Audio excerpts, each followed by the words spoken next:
Hey everybody, Josh and Trevor here for another Whiskey Wednesday. We've got kind of a treat for you guys today, a treat for us. Also, we're going to live pick two of our next single barrels. So, as you guys know, we didn't get to go on our Kentucky trip, but these are two of the things we would have picked when we were out there. So we thought we would kind of bring our process to you guys and show you a little bit what we do when we pick barrels. Yeah, absolutely. It was a bummer. We love that trip. It's one of our favorite things we do every year. It's more fun going out there to pick it, but we couldn't do that. So we had Elijah Craig and Old Forester send us out some samples, and we're going to pick those now. Yep. So first up, we have some Elijah Craig poured.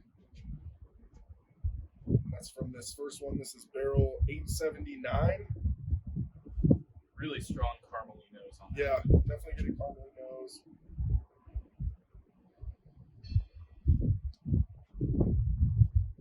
This one's pretty light on the palate. I get a little of that caramel, a little spice, but like I said, this one's light. Very easy drinking. You know what I mean? But there's not as much to it as I would like. Yep. Yeah, I agree with that. Next up is barrel 820.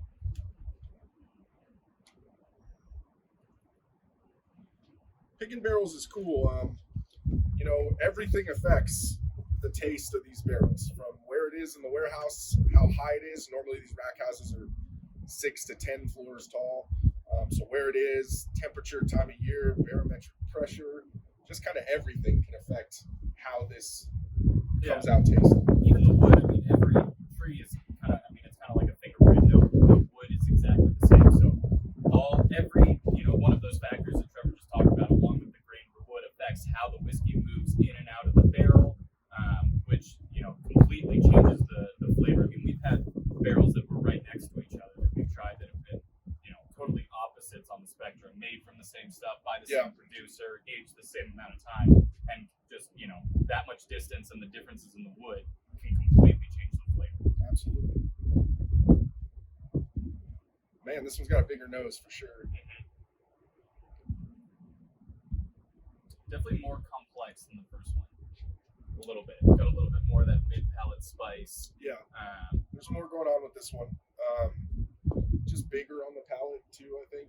Everything's a little more amplified, not as light as the last one. Yeah. If I were picking between the first two, I'd probably go with that second one. Might go first. Really? Yeah. All right. And then finally, we've got barrel 800.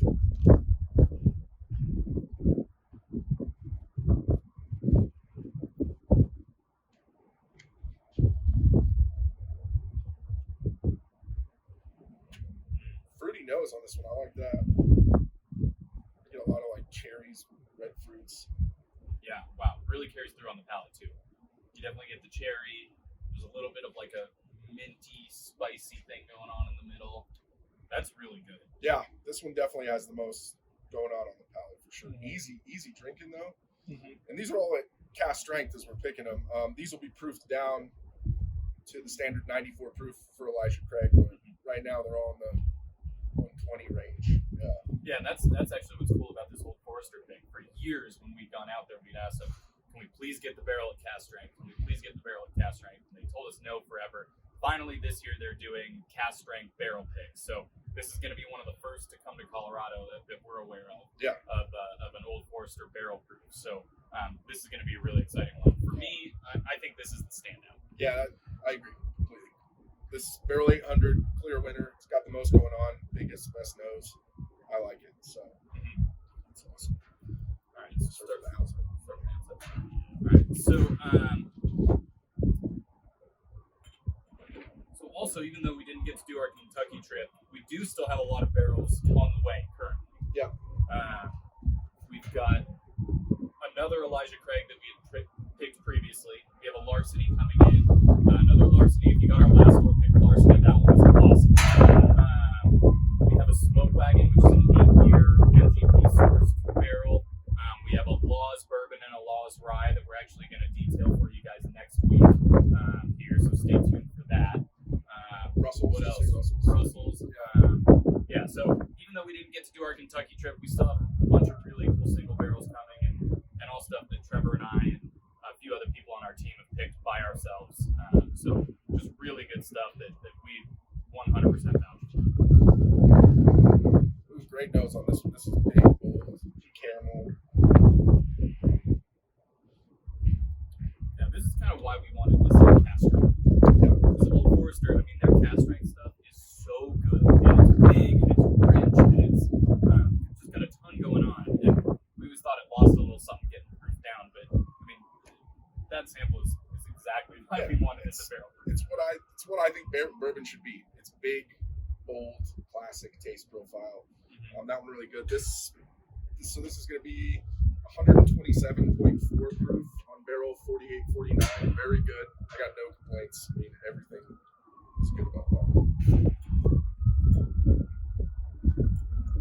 All right, so this one, barrel 4913.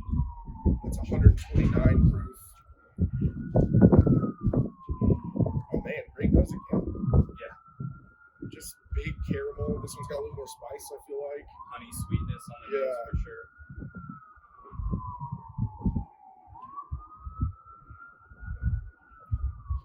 Again, just classic bourbon taste profile.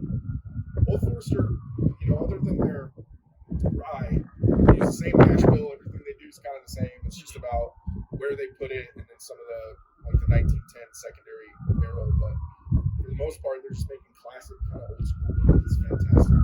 Yeah, I mean, it's the thing too. I learned when we went out there, they were the first distillery to put whiskey in bottles. Before that, you would just kind of buy a barrel and a bar would just, pour you some as you went. And that caused, quality control issues and all these other things. So Old Forester was the first people to actually put whiskey in a bottle with a label, seal it, and say, this will be the same every time you have it. Right. This is our whiskey. So I thought that was really interesting. This is great. There's no bad choices so far. That's tough. No, that's really good too.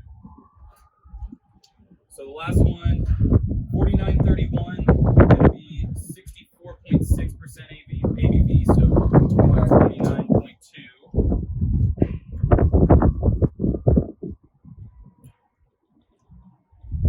For stuff that hot, it does not drink up. No, it's very Yeah.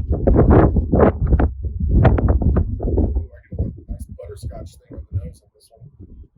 This one's my favorite nose. That of these three is definitely kind of the sweetest. Oh, I yeah. got the most, caramel vanilla going on there. It's like a richness too. This one's like got an oily The mouthfeel texture too. is Yeah, different. Yeah, I agree with you on that. very nice. There's no bad choices there. I would buy all three of those barrels if they were this. Yeah. Fortunately, we asked. In case you were wondering. Yeah, we did ask. We were told just one. Yeah. I don't know. I mean, that's tough. These three are tough, but I think I'm going with this guy. Hey, we're in agreement today. I like I said, I loved them all. I would buy all three if I could, but I think that's the best one as well. And that's going to be barrel 4931. Yeah. So Awesome. that's great. Yeah, no bad choices there. So Yeah. So obviously, with everything going on, we don't know turnaround times on these because, they always tell us, oh, it'll be here in a couple weeks, and then a couple months go by. But keep an eye out for these. Keep an eye out for some of the barrels we have coming in. Everything that we order barrel-wise is available for curbside pickup or delivery as well. So no need to rush down to the store if we do have something that comes out that you really like. And come on down and give our barrel program a shot. Cheers. cheers, guys.